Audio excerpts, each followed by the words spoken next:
संजय सेठ 8वीं सीट पर कांटे की टक्कर देने वाले उम्मीदवार साबित हो सकते हैं। एक तरफ एसपी की बात करें तो उनके पास 108 विधायक हैं और 30 सीटों पर जीत पक्की करने के लिए 111 वोटों की जरूरत होगी।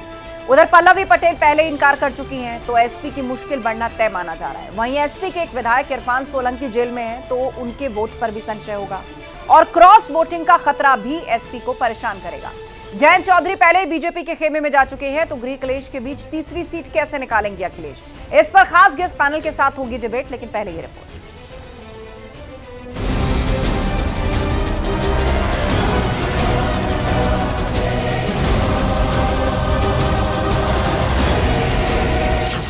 राज्यसभा का चुनाव, एसपी का बढ़ा तनाव। संख्या हमारे पास पूरी है और हमारे साथ में पूरे भाजपा का पूरा साथ है। अन्य लोगों को कैसे मैनेज करेंगे? अन्य लोगों को नहीं, किसी सब लोग हमें पास संख्या बल है पूरी।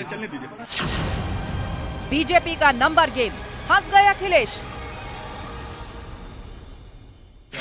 देखिए, हमारे पास 7 कैंडिडेट के बाद काफी वोट बच रहे थे, तो इस वजह से केंद्रीय नेतृत्व ने निर्णय किया है रात में कि हमको एक 8वां प्रत्याशी भी उतारना चाहिए।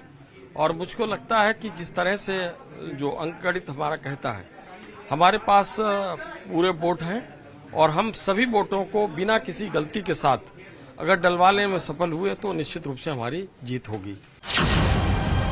यूपी में 8वीं सीट की फाइट एसपी के लिए टाइट। भारतीय जनता पार्टी के पास जितने विधायक हैं उस हिसाब से वो 7 प्रत्याशी, मतलब ये 10 प्रत्याशी चुनाव जीतने की स्थिति में। हालांकि समाजवादी पार्टी के पास भी 1-2 विधायकों की कमी है, उनके पास थोड़ा सा एक्सेस है। ये समीकरण देखते हुए इसको दिलचस्प बना दिया। अब चुनाव होगा, वैसे शायद ये सर्वसम्मत से हो गया होता क्योंकि कोई प्रतिद्वंदी नहीं था।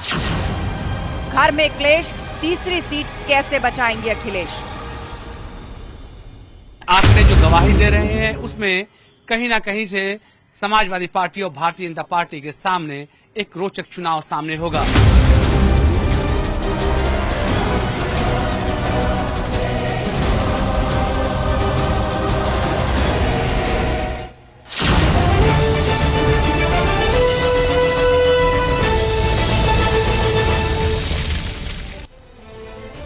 और वक्त महाबहस के सवालों का, एक एक करके वो सवाल आपके सामने जिन पर फोकस है आज की डिबेट। तो पहला सवाल यही कि राज्यसभा का चुनाव, क्या समाजवादी पार्टी का तनाव बढ़ गया है। पहले तो 7 और 3 लग रहा था अपनी अपनी सीटें निकाल लेंगे, लेकिन अब 8वां उम्मीदवार जो बीजेपी ने उतारा है, उसके बाद क्या तनाव बढ़ा है। और सवाल नंबर 2, बीजेपी का नंबर गेम, क्या फंस गए अखिलेश। किसी को उम्मीद नहीं थी, अचानक संजय सेठ का आज नॉमिनेशन हो गया, तो क्या उसके बाद कुछ समीकरण बिगड़ा है, क्योंकि क्रॉस वोटिंग का भी डर सताएगा क्या। और सवाल नंबर 3, घर में क्लेश, सीट कैसे बचाएंगे अखिलेश। क्रॉस वोटिंग जिसका भी अभी हम जिक्र कर रहे थे, पल्लवी पटेल का बयान। चर्चा के लिए हमारे साथ डॉक्टर कौशल कांत मिश्रा जी हैं, बीजेपी प्रवक्ता, प्रदीप भाटी जी हैं, समाजवादी पार्टी के प्रवक्ता, सचिन रावत जी प्रवक्ता कांग्रेस, अजय रावत जी प्रवक्ता आरएलडी और प्रतिभान त्रिपाठी जी वरिष्ठ पत्रकार। आप सभी मेहमानों का बहुत बहुत स्वागत है। शुरुआत प्रदीप जी आप ही से कर रहे हैं। पहले 7 बीजेपी के उम्मीदवार और 3 एसपी के, लग रहा था उत्तर प्रदेश की 10 सीटों पर तस्वीर लगभग तय है, लेकिन 8वें उम्मीदवार की जो एंट्री हुई है बीजेपी की ओर से, क्या लग रहा है, अब फंस गई क्या समाजवादी पार्टी। धन्यवाद आस्था जी, सभी को नमस्कार। मुझे लगता है जब हम ये कहते हैं कि आपके तीनों सवाल मैंने सुने, उन तीनों सवालों में आपने कहा कि समाजवादी पार्टी फंस गई, जिसके पास 1 या 2 विधायकों की कमी है, और जिसके पास 8 विधायकों की कमी है और जिन्होंने अपना कैंडिडेट उतार दिया है, क्योंकि वो पार्टी कभी वैसे फ्री एंड फेयर इलेक्शन में बिलीव करती भी नहीं है।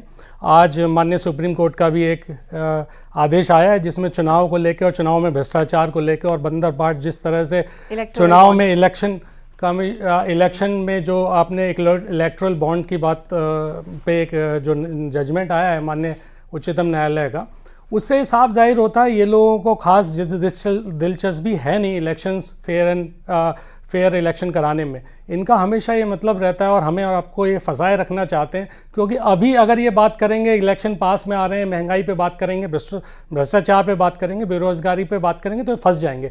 तो फंसी समाजवादी पार्टी नहीं, फंसी हुई भारतीय जनता पार्टी, दोनों तरह से, मुद्दों पे भी और दूसरा इलेक्शन में भी। जिस पार्टी के पास 8 विधायक कम हो और वो एक कैंडिडेट खड़ा कर दे तो सिर्फ उसका काम हॉर्स ट्रेडिंग कराना है, इससे ज़्यादा कुछ नहीं है। क्योंकि हमारे पास तो वो नंबर है, इनके नए सहयोगी के साथ भी अगर देखें तो भी ये 8 सीटें, 8 विधायक इनके पास कम पड़ते हैं। तो हमें ये देखना है किस तरह से इन्होंने इलेक्शंस में कभी उसको फेयर रहने नहीं दिया है। पिछले चुनाव हो, चाहे 2022 की चुनाव की धांधली हो, अब तो उच्चतम न्यायालय तक कह रहा है कि आप ऐसे कैसे कर सकते हैं कि किस तरह से आपने अपने उद्योगपति मित्रों को क्विड प्रोको में, एक हाथ ले एक हाथ दे में आप उनसे पैसा लूटते रहे। 16,000 करोड़ तक पैसा गया, जिसमें से 90% भारतीय जनता पार्टी के पास गया वो पैसा, और उसको लूट के आप उनको अपने संसाधन लुटाते रहे। ये आज जग जाहिर हो गया। अब इससे बात छुपाने के लिए वो 8वां कैंडिडेट लगाए, 9वां लगाए, होना कुछ नहीं है। समाजवादी पार्टी जवाब इसका डॉक्टर कौशल कांत मिश्रा जी से कि आपके पास संख्या बल नहीं है, फिर भी आपने 8वां कैंडिडेट उतारा, इसके पीछे बीजेपी की मंशा को लेकर सवाल उठाए जा रहे हैं। आस्था जी, अभी तक अपने दोस्त की बात सुन रहा था, आपने भी सुना होगा कि हारे अभी है नहीं, पर हार का डर इनको सताने लगा है। हारने के पहले ही, जैसे लोकसभा इलेक्शन में कहते हैं कि ईवीएम में प्रॉब्लम हो गई, ईवीएम में दिक्कत हो गई, तो हारे हुए नहीं है अभी, लेकिन इतना डर रहे हैं, इतना घबराए हुए हैं कि जैसे कि हार ही चुके हैं। इसी से पता चलता है कि समाजवादी आंतरिक रूप से कितनी कमजोर है। किसी भी पार्टी में 3 चीजें बहुत वैसे कौशल कांत जी, इस खेल को बड़ा दिलचस्प आप लोगों ने बना दिया। 8वां उम्मीदवार किसी को उम्मीद नहीं थी, ये अचानक कैसे फैसला हुआ? 7 के नॉमिनेशन कल हो गए, आज अचानक संजय सेठ पिक्चर में आ गए। जब भारतीय जनता पार्टी के साथ देश की 140 करोड़ जनता हो तो ऐसे संयोग होते रहते हैं। जनता चाहती है, इसीलिए भारतीय जनता पार्टी अपने नुमाइंदे लाती है और लोग उसको वोट देते हैं और वो जीत के आती है। तो इनको डर होना चाहिए। और मैं बात कर रहा था कि नेता, नीति और नियति, 3 चीजें बहुत जरूरी होती है। नेता अगर कमजोर हो, नीति अगर रामद्रोह की हो और नियति अगर तुष्टीकरण की हो, तो देश की जनता जरूर आईना दिखाती है, और वो आईना समाजवादी पार्टी को दिखा रही है। आप ये देखिए, अभी यहीं पे इनके अपने सहयोगी अगर इनको नहीं रोक पा रहे हैं, ये उनके साथ उनका सामंजस्य नहीं बन पा रहा है, तो क्या भारतीय जनता पार्टी ने विपक्ष को सजो के रखने की जिम्मेदारी ले रखी है क्या? नहीं ना। राजनीति है, हम तो एक पॉलिटिकल पार्टी है, अपनी ताकत को बढ़ाएंगे। ठीक है। जो लोग हमारे नीति और नियति से संयोग रखते हैं, एग्री करते हैं, उन सभी का स्वागत है।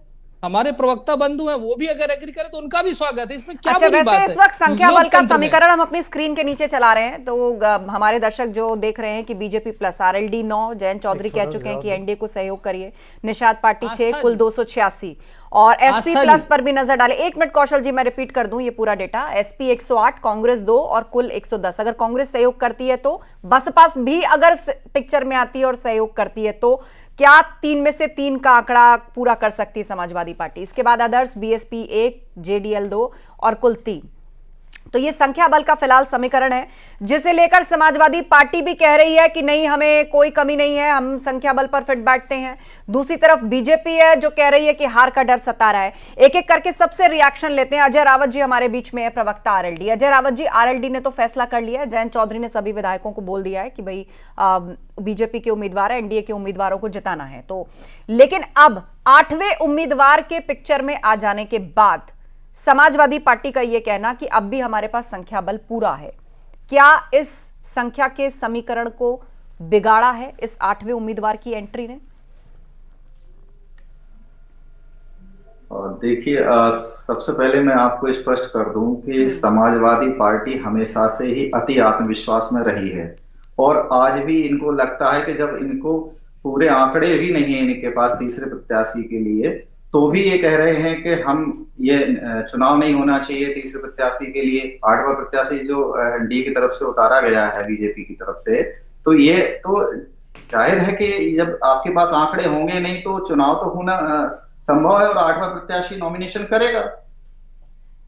ठीक है, अजय रावत जी।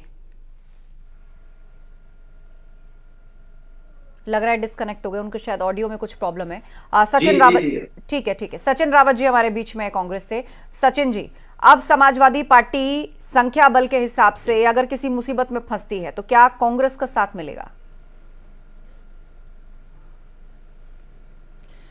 देखिए आस्था जी, इंडिया अलायंस का हिस्सा समाजवादी पार्टी है और राज्यसभा में जो भी हमारे उम्मीदवार इंडिया अलायंस के हैं, कांग्रेस पार्टी उनके साथ में खड़ी है और निश्चित तौर पे जिस दिन वोटिंग होगी हमारे जो दोनों विधायक हैं वो वोट भी करेंगे। लेकिन आपने देखा है कि जिस तरह से भारतीय जनता पार्टी ने एक बार फिर जो हॉर्स ट्रेडिंग का, जो खरीद फरोख्त का तरीका है वो अपनाने की कोशिश की है। जब संख्या बल नहीं है तब इन्होंने उम्मीदवार खड़ा कर दिया, तो इसका मतलब है कि भारतीय जनता पार्टी की सोच और नीयत क्या है। ये इसी तरीके आपने देखा होगा कर्नाटका में इन लोगों ने किया, मध्य प्रदेश में किया कि कहीं ना कहीं ईडी का डर दिखाओ, सीबीआई का डर दिखाओ, खरीद फरोख्त करो। तो ये जो लोकतंत्र और संविधान को कमजोर करने के लिए भारतीय जनता पार्टी की जो नीति है वो जग जाहिर है। ठीक आज है, सुप्रीम कोर्ट में जो फैसला आया है, हम लोग उसका स्वागत करते हैं। क्रॉस वोटिंग का भी डर सता है। जी ठीक है, रतिबान त्रिपाठी जी से भी एक देखिए, क्रॉस वोटिंग की बात जो है भारतीय जनता पार्टी का हमेशा ही नियत रही है। ठीक है, रतिबान त्रिपाठी जी, अब इस 8वें उम्मीदवार की एंट्री को आप कैसे एनालाइज करते हैं? देखिए, जो राजनीति है उसमें छल प्रपंच तो चलते हैं। राज्यसभा का जो चुनाव हो रहा है इसमें 8वां उम्मीदवार स्वाभाविक रूप से अप्रत्याशित है और अप्रत्याशित को प्रत्याशी जिताने के लिए भारतीय जनता पार्टी ने कोई ना कोई गुणागड़ी जरूर लगाया होगा। अब वो समाजवादी पार्टी कह रही है कि इनके पास संख्या बल नहीं है, वो दिख भी रहा है, लेकिन समाजवादी पार्टी के खेमे से जो प्रत्याशी बागी हो गए हैं, जैसे पल्लवी पटेल अलग भाषा बोल रही हैं या फिर 8 लोग जो रालोद के अलग हुए हैं, ये सारे प्रत्याशी तो ये सारे वोट तो है ही, लेकिन क्रॉस वोटिंग की भी पूरी आशंका है, इसको आप खारिज नहीं कर सकते हैं। संजय सेठ क्योंकि एसपी में रहे भी हैं। जो भी इस तरह का प्रत्यक्ष चुनाव हुआ करते हैं, चाहे वो वो और संजय सेठ जो अगर आज बात कर रहे हैं कि खरीद इनके पूंजीपति दोस्त की बात कर रहे हैं समाजवादी पार्टी के प्रवक्ता, तो याद रखना चाहिए कि ये जो संजय सेठ है ये इससे पहले समाजवादी पार्टी में भी हुआ करते थे और समाजवादी पार्टी ने से ही इनकी राजनीतिक पैदावार हुई है, प्रकार अंदर से कहा जाए तो। ये पहले समाजवादी पार्टी ने इनको राज्यसभा बनाया था, बाद में बीजेपी में आए और फिर अब बीजेपी में फिर से इनकी दोबारा एंट्री हो रही है। तो ये कहना कि इनके अपने पूंजीपति दोस्त हैं, तो पूंजीपति दोस्त तो पहले समाजवादी पार्टी के भी रहे हैं, इसको नहीं। लेकिन हाँ, ये बात सही है कि इसमें क्रॉस वोटिंग का खतरा बढ़ गया है। ठीक है, यही सवाल प्रदीप जी आपके लिए, क्रॉस वोटिंग का खतरा बढ़ गया है, इससे कैसे निपटेंगे? कौन नहीं करेगी ये इस वक्त बताएगा। खतरा देखिए भारतीय जनता पार्टी के लिए बढ़ गया है, क्योंकि जैसा सभी को मालूम है कि इलेक्शन बहुत नज़दीक है, तो ये उत्तर प्रदेश के अंदर भी 80 में से लगभग 40 से 50 सांसद जो जीत के आए थे, वो सब उनकी जगह कोई और दूसरे उम्मीदवार होंगे। तो उनके जो स्वाभाविक है, जो उनके लोग हैं जो इसके अंदर आपके भारतीय जनता पार्टी के अंदर विधायक हैं, वो क्रॉस वोटिंग की सोच सकते हैं, उसमें कोई बड़ी बात नहीं। तो चिंता ये भाजपा के लिए होनी चाहिए। जो मैंने वही बताया, जिसके पास 1 या 2 संख्या बल कम है और जिसके पास 8 है, और आप ये प्रूफ करने की कोशिश कर रहे हैं कि समाजवादी पार्टी घबराई हुई है, ये खुद अपने आप ये जाहिर करता है कि कौन सी पार्टी खरीद फरोख्त में बिलीव करती है। उनको कि समाजवादी पार्टी नहीं करेगी खरीद फरोख्त करेगी भारतीय जनता पार्टी। तो आप भी ये लेकिन इस तरह से नुकसान तो एसपी को हो सकता है ना, कई चुनौतियां। देखिए इरफान सोलंकी अभी नहीं है, पल्लवी पटेल के एकदम से सुर बदल गए हैं। देखिए समाजवादी पार्टी में किसी के कोई सुर नहीं है, हमारा एक इंटरनली आपस में एक डेमोक्रेटिक गठबंधन भी है और आपस में सब हम एक साथ मिले हुए हैं। किसी को हमें इस बारे में सफाई तक भी देने की जरूरत नहीं है कि हम एक साथ हैं। हम एक साथ हैं, आप देखिएगा जब इलेक्शन होंगे उसके लिए वोटिंग होगी, जब हम उसके। लेकिन उससे बड़ी बात यह है जिस पे हमारा ध्यान भारतीय जनता पार्टी भटकाना चाह रही है, किसान दिल्ली बॉर्डर के बाहर खड़ा हुआ है, उस पे कीले लगाई जा रही हैं उसके लिए, उस पे जो ड्रोन आपके उसके लिए आने थे, रिसर्च के लिए आने थे, किसानों के एग्रीकल्चर उस रिसर्च में इस्तेमाल होने थे, वो अब उनके ऊपर उसी से आंसू गैस फेंकी जा रही है। तो इस तरह का दोगलापन, किसान इतनी किसानों के लिए वादे करते हैं, डबल इनकम का, 60 पेंशन का, और ना जाने कितनी स्कीमों के लिए उनके लिए बात करते हैं, उन्हें सम्मान निधि के नाम पे 500 रुपए की वो पकड़ा देते हैं। अरे आप किसान की लागत को बढ़ाई, लागत आधी करिए और उनकी इनकम बढ़ाइए। ये आपको करने के लिए कहा गया था। आप आंसू गैस फेंक रहे हैं, उनको आतंकवादी कह रहे हैं, उनको अरे सर, अब मैं बोल से बुलाए जा रहे हैं। ठीक है, तो इस बोलिए तरह से कौशल आपको उस पे ज्यादा फोकस करना चाहिए रादर देन इसके ऊपर आप जो आप फोकस कर रहे हैं कि कैसे हाउस ट्रेडिंग कर लें आप। अच्छा, मुझे ये बताइए, अगर इनके पास नंबर पूरे होते तो क्या कोई भी पॉलिटिकल पार्टी अपना कैंडिडेट खड़ा करती? इनके पास पूरे नंबर नहीं है। आज जैसी पार्टी हो तो खड़ा कर देती है। बोले देखिए, दिस इज नॉट डन ना। मैं आपके पूरी आपने तरह सवाल पूछा मुझे। नहीं, मैं सवाल पूछा। बिल्कुल सवाल नहीं, मैं आपको आईना दिखाने की कोशिश कर रहा हूं। अच्छा। आपके पास भी एक कम है। अगर एक कम है तो उसको लाने के लिए क्या आप हॉर्स ट्रेडिंग करने वाले थे? आप एक की हॉर्स ट्रेडिंग करने वाले थे। अगर हमारे 8 कम है तो हम 8 को हॉर्स ट्रेडिंग करने की बात आप कर रहे हैं, तो आप एक की हॉर्स ट्रेडिंग करने वाले, तो ये आईना है आपको। दूसरी चीज, आप ये कह रहे हैं ना आप सब लोग एक साथ हैं। इंडी गठबंधन का क्या हाल हुआ है? जब से राहुल गांधी यात्रा पे चले हैं, वहां से निकले तो असम का नेता बकरू अजमलुद्दीन वो निकल गया, उसके बाद ममता बनर्जी निकल गई, उसके बाद आम आदमी पार्टी निकल गए, उसके बाद नीतीश की सरकार चली गई। अभी उत्तर प्रदेश में अपने कांग्रेस के भाई जो बोल रहे हैं, क्या उन्होंने डिसाइड किया है? क्या उन्होंने पूछा अपने साथियों से जिन्हें वोट करना है कि वो हैं किसके साथ?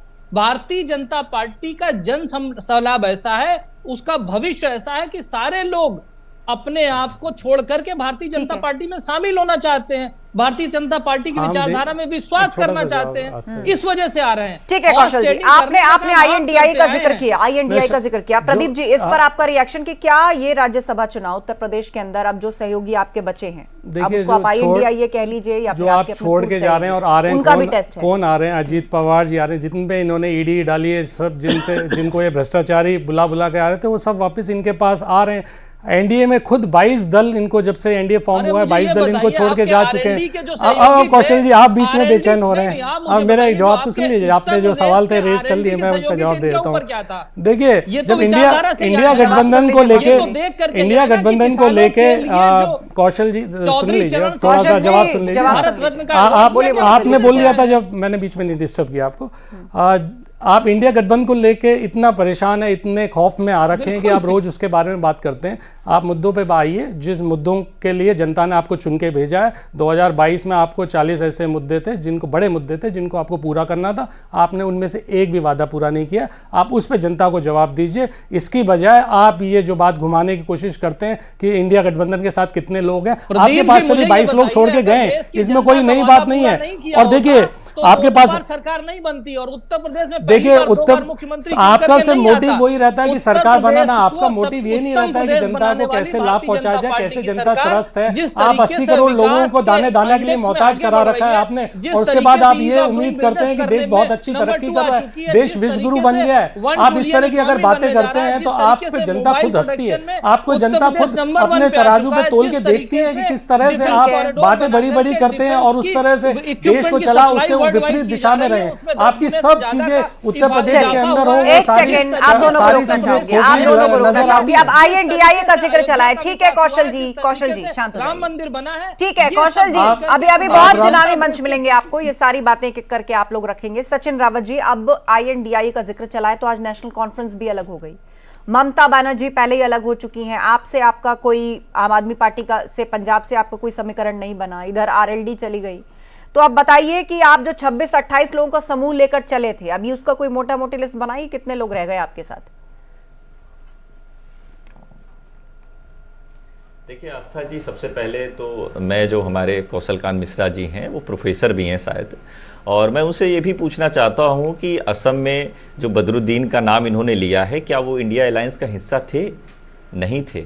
यहाँ बैठ करके झूठ मत बोलिए, क्योंकि जनता के सामने सब कुछ पता है कि वो एक असम में जो इनका मुख्यमंत्री है उसका पाला हुआ एक जो है आदमी है बदरुद्दीन, जिसके द्वारा इस तरह के बयान दिलाए जाते हैं। अब आता हूँ आपके सवाल पे। वहीं से देखिए, इंडिया अलायंस जो है वो एक मजबूत कड़ी है। इलेक्शन के पहले, 19 अरे के सुन इलेक्शन लो के पहले उन्हीं के पास कौशल जाके कांत जी, बैठते हैं।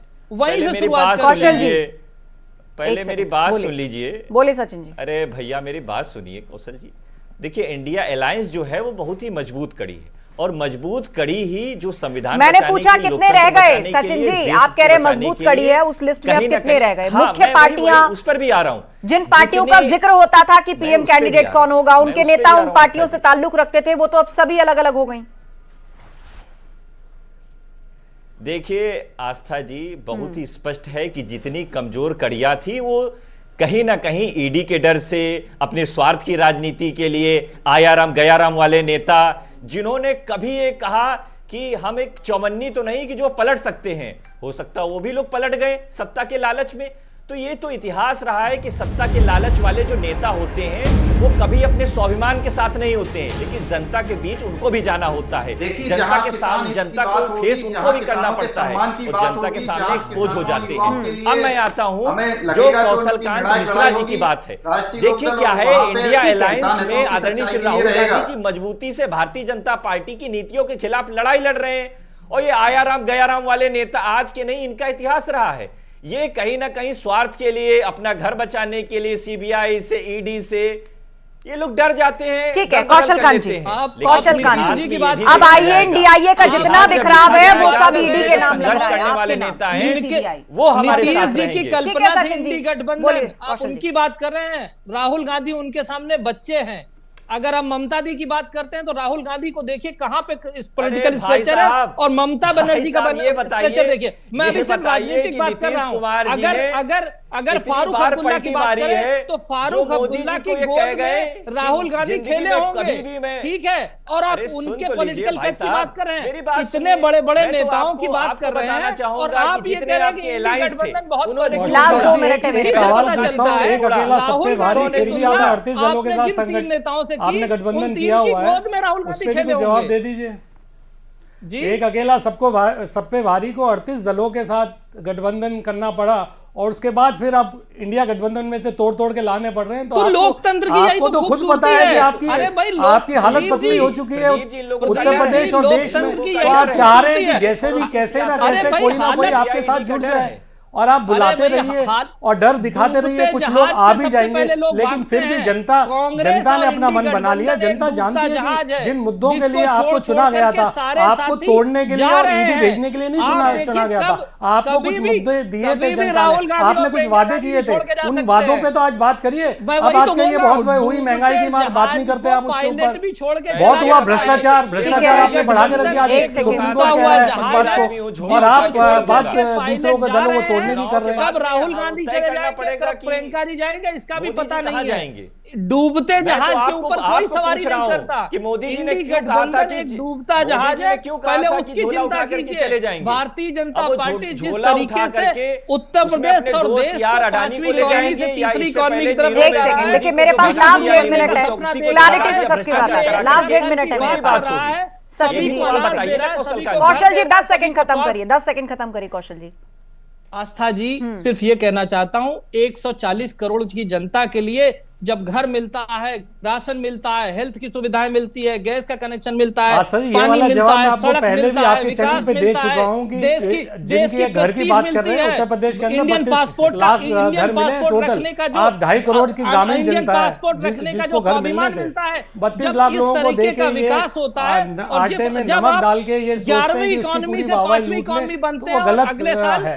आयुष्मान भारत का भी यही हाल है, और बाकी जो अगले 30 सालों में विश्व गुरु बनने का सपना देखते हैं, जो 1000 साल की नींव बनाने के प्लान करते हैं, देश की जनता आज उनके साथ है, ना कि उनके साथ है जो परिवारवाद, तुष्टीकरण, देश को बांटो। सारे परिवारवादी तो आपने खुद ले लिए हैं, सारे परिवारवादी तो आपके साथ है, और जिस आप ये जुमला से चुनावी जुमला है आपका, इससे ज्यादा कुछ नहीं है। राज्यसभा चुनाव पर हम बात कर रहे हैं। सबका साथ, सबका विकास, सबका प्रयास और सबके विश्वास के साथ पूरा देश एक साथ खड़ा है। और जहां तक रही, चलिए समय खत्म हो रहा है मेरे पास, और डिबेट मुझे यही क्लोज करनी होगी। नारा है, सुनिए, सबका साथ, चलिए 5 सेकंड, सबका प्रयास, सबका विश्वास। चलिए बहुत बहुत धन्यवाद आप सभी लोगों का, बहुत शुक्रिया। वक्त का तकाजा है, मुझे डिबेट यहीं वाइंड अप करनी है। आप सभी लोगों का धन्यवाद चर्चा में शामिल होने के लिए। तो कुल मिलाकर संजय सेठ 8वीं सीट पर कांटे की टक्कर देने वाले उम्मीदवार साबित हो सकते हैं। दूसरी तरफ समाजवादी पार्टी की बात करें तो 108 विधायक हैं, 3 सीटों पर जीत पक्की करने के लिए 111 वोटों की जरूरत होगी। पल्लवी पटेल के तेवर, दूसरी तरफ क्रॉस वोटिंग का डर, एक विधायक इरफान सोलंकी पहले से जेल में है। तो कुल मिलाकर राज्यसभा की जंग और दिलचस्प हो चली है। थोड़ा इंतजार करना होगा।